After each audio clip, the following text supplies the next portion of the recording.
How are you? Hope everybody's having a good conference so far. So I guess this track here, we're talking about new ways of making money, and I wanted to share with you one of the ways that we at Magmic recently are exploring, and we're kind of like capitalizing on this. So it is using brand engagement, and I'll talk about that a little bit more. So who's Magmic? We're a mobile publisher and developer based out of Ottawa, Canada, the nation's capital. And we work primarily with branded card and board games. So Blockers, we work with Mattel, Rubik's, and Hasbro. And that's kind of gist of like what we do. So for us as a company, when we're developing these games, obviously we've been working in the freemium model. We really operate based, really want to engage our users. And so what we plan to do is we build our games from the ground up with the idea of engaging our users. So everything in our game is dynamic. We use, and advertisers these days, so we work a lot with the advertisers. What we're finding with them is that the more engaging the experience is, the more they're actually willing to pay. So advertisers now, you used to start with banner ads back in the day. I don't know if you guys all remember, iAd was all the rage. And now you're starting to see a lot of interstitial ads. So these full screen images that come up. And lately, we've been seeing a lot more of video ads and playable ads. These ads, the cost per view actually increases as you go along. And what we're really seeing here is that advertisers are really favoring these engaging kind of advertising experiences. So we at Magmic, we use a lot of interstitial and video. We don't use a lot of playable, though there is a lot of companies out there that are actually like pushing this advertising model. So what we thought was, wouldn't it be cool if we can actually make, you know, our game itself a bit of a playable ad? And this is what actually we did, and this is what I want to share with you. So we built our games here with the ability to create these completely immersive experiences. Everything in the game is dynamic. All of our balancing can be changed server-side. A lot of our iconography and imagery in the game can be changed server-side, background images, whatnot. We really build these games in that way because we run a lot of events. So we think of these games as, it's like a shopping mall kind of way. So, you know, you go into a shopping mall on weekends, they could be doing events, you're just trying to get some people in. You know, we're doing right now, actually, when our game Scattergories, it's Canada Day this weekend on Friday. So we're doing a whole Canada Day event, and it's a word game, so all of our word lists are, you know, Canadiana facts and so on and so forth. So we really try to build kind of this immersive experience that really encompasses everything in the game, all the way from the visuals to the content. I keep doing that. We use a number of tools internally. Everything we do and build is custom-based. It's custom tools. We have a huge, big file, JSON file that we read at the beginning of the game, and that points it to images that, you know, that gives it all the balancing values, and we can kind of dynamically change a lot in our game. And it was interesting because actually, just a little bit before GDC last year, we were talking to one of our partners, and they actually pitched us on this idea. The idea they actually pitched us, well, you know, since you can actually change a lot of your game, and it is a word game that we're talking about, Scattergories, wouldn't it be cool if we actually partnered up with a brand and built a whole experience around this brand in this game? And that is actually what we did. So, and I think it was a very interesting revenue proposition for us. And I really think that it's where a lot of games could be going these days, but where they're not there right now. If you actually think about gaming as being sponsored by a brand, then, you know, I think you can actually, you know, unlock a whole new revenue stream that previously didn't exist. I'll tell you exactly what we did. So the game we're talking about here is Scattergories. Has anybody here played Scattergories before? So it's a word game.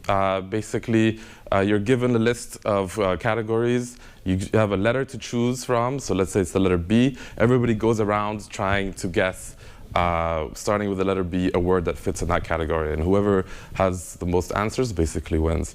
So this is recently licensed this game from Hasbro. It's kind of fun game to play. It's pretty dynamic, asynchronous multiplayer. So basically what we did with this game here is we took it to an agency that worked with Universal Studios, and we proposed them. There was a movie that they were they recently released was My Big Fat Greek Wedding 2. Has anybody seen that movie? So we actually did a whole campaign with them around My Big Fat Greek Wedding 2 with Scattergories. And so we took our usual Scattergories game, which you can see here on the left, and we completely branded it towards the My Big Fat Greek Wedding movie. So we had like a branded splash screen, we had themed tournaments and events, we changed the iconography in the game, we had custom, win screens and lose screens. And so we really also created a lot of content around the actual movie. So we ran 4 tournaments. Here you can see 2 of them, Paris, All Grown Up, and Tula, Ian, and Romance. But really, and what happened was they basically sponsored the game for 2 weeks. All of these tournaments that were branded towards their brand were free to play, so anybody could just play for free. So you didn't have to pay coins to play, and you actually won some stuff. You actually also won a whole bunch of custom iconography. So this is, for example, one of the tournaments that we ran, which is called Big Fat Wedding Fever Tournament. We ran certain categories like wedding ring gemstones, bands, wedding flowers, etc., etc. There's actually 16 categories. And in the tournament, if you came first or third, you actually got a custom avatar frame. So you got some nice vanity items that persist in the game forever. So the brand, not only are you playing their branded game, but also you receive some items that relate to this brand that the user then keeps forever. And we give them coins and items. We really found that users, they really, really liked this. So we weren't just selling, impressions. This is the thing that we were trying to sell. We told them we're selling deep brand engagement. And I really think that this it was such a successful campaign, and they're really happy that we really are actually pursuing a lot more of these. So just to give you an idea of how it changed, the average session per day we have in the game is 1.9, which is kind of average. But you were seeing up to six sessions per day, usually on the tournament. Our average play time per tournament was 6, and then for the most popular one, which was the Big Fat Greek Wedding, it was 16.3 times that an average person played the tournament. So we set up 2 per week, and it was a 2-week campaign that we ran. And you can even see the average play times here, but the Big Fat Wedding Fever average play time per user was 33 minutes, which is a really, really long time to play on a mobile device, and which was really good numbers here to share with the brands. But all of this is to say that making the game free, getting a brand in to be able to sponsor your game, and creating kind of an experience around that brand that engages the user with the brand really gives a compelling business case for some of these brands to advertise or push in these games. Of course, it was an impression kind of based deal, so they were looking for 12 million impressions. We were able to deliver 16.5 million impressions. This is, views, including also video views and trailer views, because the trailer was embedded in the game and you can watch it. Of course, there's Facebook Open Graph Stories, so you had a lot of social reach and a lot of social awareness that came out of this campaign just from simply playing the game and from the volume of games actually played, including, of course, some announcements and etc. that we did. So really, I want to give the 3 takeaways I want to give people here is that advertisers are looking for engaging experiences. If you can sell them an engaging experience, I think they'll definitely be on board. You can build your game with the ability to capitalize on that. Then that's something that really you can capitalize, you can make some money from. And I think brands right now are moving into this field. Mobile gaming and mobile gaming advertising, especially for brands, is still relatively new. I think there's still a lot of them are feeling it out. They're not really sure what works. They're not really sure exactly where to put their money. Playable ads, a lot of them are going into that. A lot of them do advertise, but it's still kind of new for them. I think if you're able to convince, they are actually willing to sponsor and pay a lot of money to sponsor your games if you can create a compelling experience, like we did for Scattergories. So that's really the takeaways, and that's the presentation that I wanted to give. But I do think that there's this whole new revenue stream that is you are able to unlock if you can capitalize on it. And I did want to share our experience with that with you today. Does anybody have any questions? Just before we get to the questions, if you just hold your hand up like you did, we'll get a microphone over to you. So yeah, there's just one at the front here. I can also just talk very loud. Yeah, you're in the front, so I can hear you. Yeah, I think. Go ahead. Well, the question is just, what's the scale versus like your revenue that this costs? Like, what did this actually bring in on a monetary level? Monetary level, so I mean, you are talking six figures. So over $100,000 was the campaign compared to what you usually make in advertising, or at least for this in a kind of small, medium range kind of game. It was considerably more than what we would make if we hadn't done the sponsorship. Plus, because the game is dynamic, we're able to update a lot of these assets on the fly just by dumping some files on a server. It really doesn't cost a lot because programmers aren't involved. We just make a lot of new assets, and game designers create some new tournaments, and then it all goes live in the game.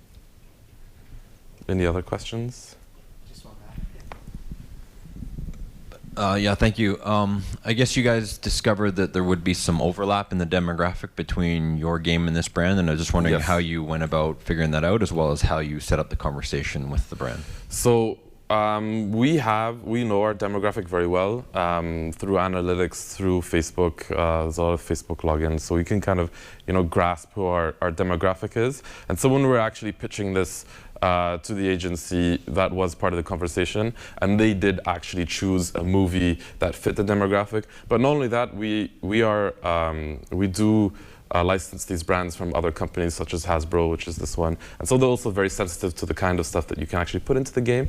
So it's a two-way conversation between them, the brands coming to you because you fit in the demographic, and then us pitching Hasbro on the brand because that fits their demographic as well. Yes, over there. Did you find that the revenue was only additive, or was there any downside or trade-off? So the revenue was additive. There was a downside and trade-off because we did make it free, so it was basically sponsored. You see on the other monetizing features in the game obviously dropped. But an interesting thing is that it did actually increase our tail end retention, our longer term retention, because it was free, so people did play a lot, and I think that just got people into the game with it as well. And plus, we did a whole advertising campaign with it when that kind of launched, and so there was a lot of users, and we did benefit from that after the campaign as well. Of course, it's a delicate balance between how much you make already and how much they're willing to pay, but definitely for small, medium-sized publishers, this is a very viable option, and definitely a revenue stream that's still waiting to be tapped. Any other questions? Up over there in the back. Hi. When working with brands and sponsored content, do they have a say at all in the user experience, or can you guys pretty much make the game how you want it and just integrate their campaign? For example, can they request to not have any freemium content within the game, or do you guys have full control over the user experience? We have full control of the user experience. The limit of the approvals is usually around branding. So a lot of asset approvals, the iconography looks right, the categories of the words, like the word lists, that was the extent of their approvals, yeah. But around all the other stuff and how we balanced it and what we rewarded, that was us completely, because we need to make sure that we don't flood our economy as well.